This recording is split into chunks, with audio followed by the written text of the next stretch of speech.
Hello everyone and welcome to this week's episode of The Green Room.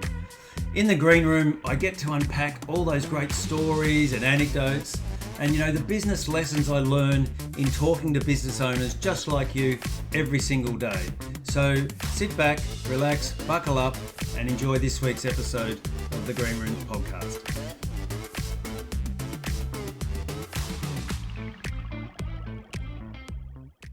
Hello everyone and welcome to the Green Room podcast. It won't come as any surprise to you, but I'm fielding a lot of client calls at the moment around the costs of doing business. It's not just the diesel price and the fuel prices that we're seeing rise, but they are. So if you're in the transport business or in a delivery business or you do a lot of kilometres as part of how you service clients, you're going to feel it pretty much straight away. But it's also really starting to impact downstream around a whole range of things that you may or may not realise. Things like PVC piping and electrical conduit and these sorts of things are now getting significant price rises. One client was telling me that their PVC conduit, their industrial electrical business, has risen by 48% in the last 3 weeks because it's made out of petrochemicals. So we're getting impacts all down the line and there's really no immediate relief in sight. So what to do? So the main question I do get asked and I field is, how do we absorb these costs? Well, the bottom line is we don't.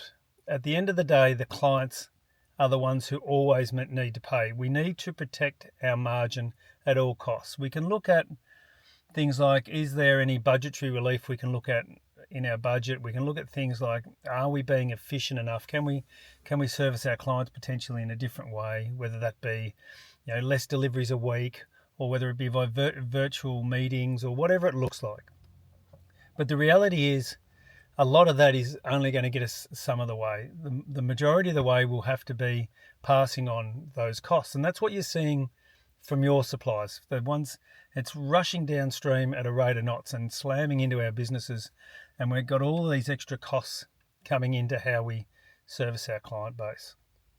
So our freight bills are up, our fuel bills are up, some of our products and service materials are up, and clients are saying, well, what do? I don't want to pass that on. I already feel like I'm at the top of the market.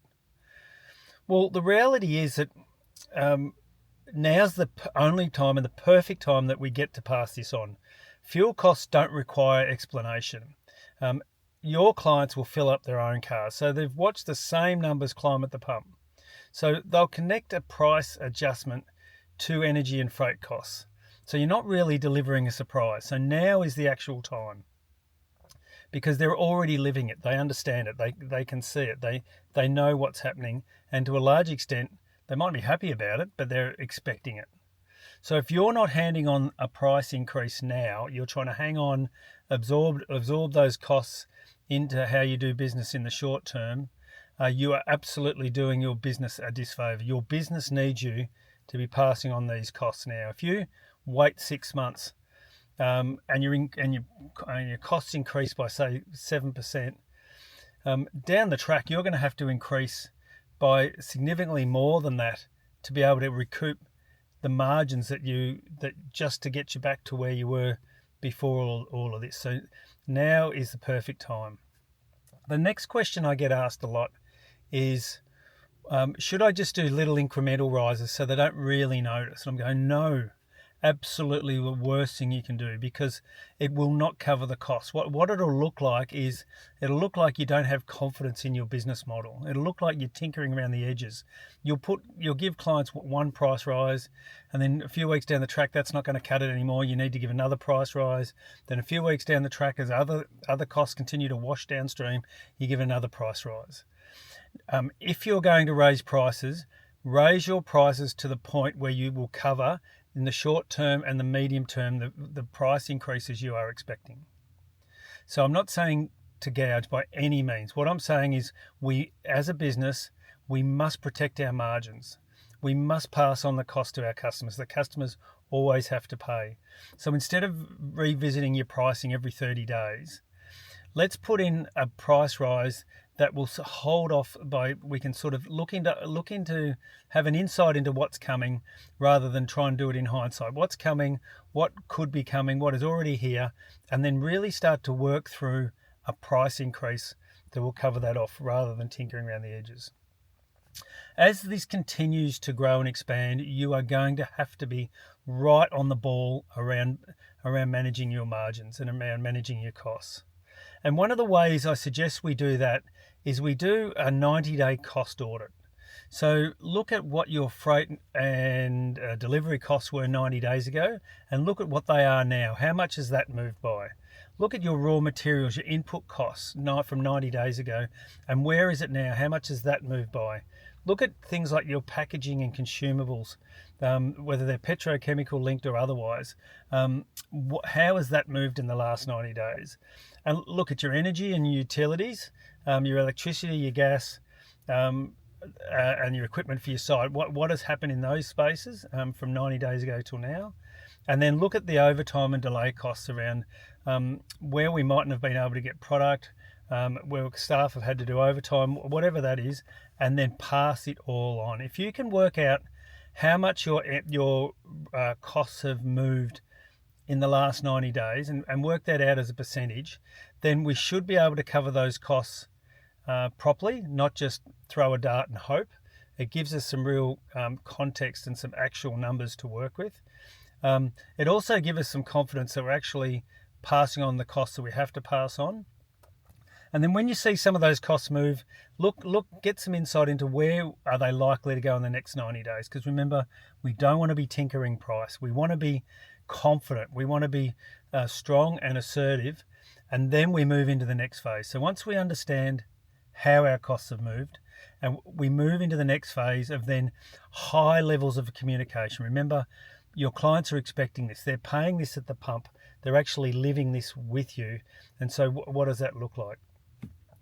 Well, writing an effective email, getting on the phone if you need to, let him know there's a price adjustment, understanding that it's not ideal, understanding that you've actually telling your clients you've done the work to work through what the actual costs are, so that they won't be getting a price rise every 30 days. We're looking to pass on the costs and no more. And if you'd like me to send you an email that I've developed up for clients, and also the cost audit template, please just put the term yes please in the comments, and I'll send you out both the template for the email to send to your clients, and I'll also send you out the cost audit worksheet so that you can make that work. So where to from here? Well, a sustainable business does not absorb the rising costs as default. It can't. It doesn't work like that.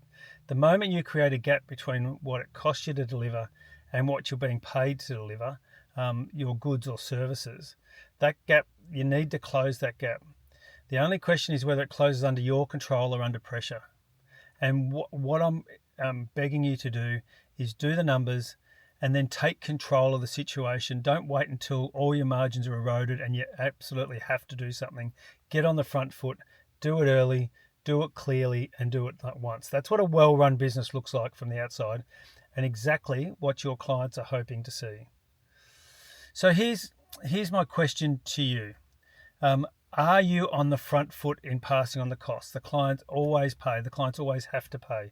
Are you being proactive in protecting your margin? Because that is your sustainability of your business. You're not doing anyone any favors by trying to absorb costs and eroding all of your profit margin and trying to hang in there. What clients want you to do, and they're fully aware that this is in play at the moment, what they want you to do is they want you to take control. They want to work with a business that is sustainable. They want to work with a business that will work with them long term. And they want to work with a business that communicates really well around what's happening and why it's happening. And they may, as I said, they may not be happy about it. I'm sure you're not happy about the rising costs you're facing. But if you try and absorb these costs, you could be putting the sustainability of your business at risk.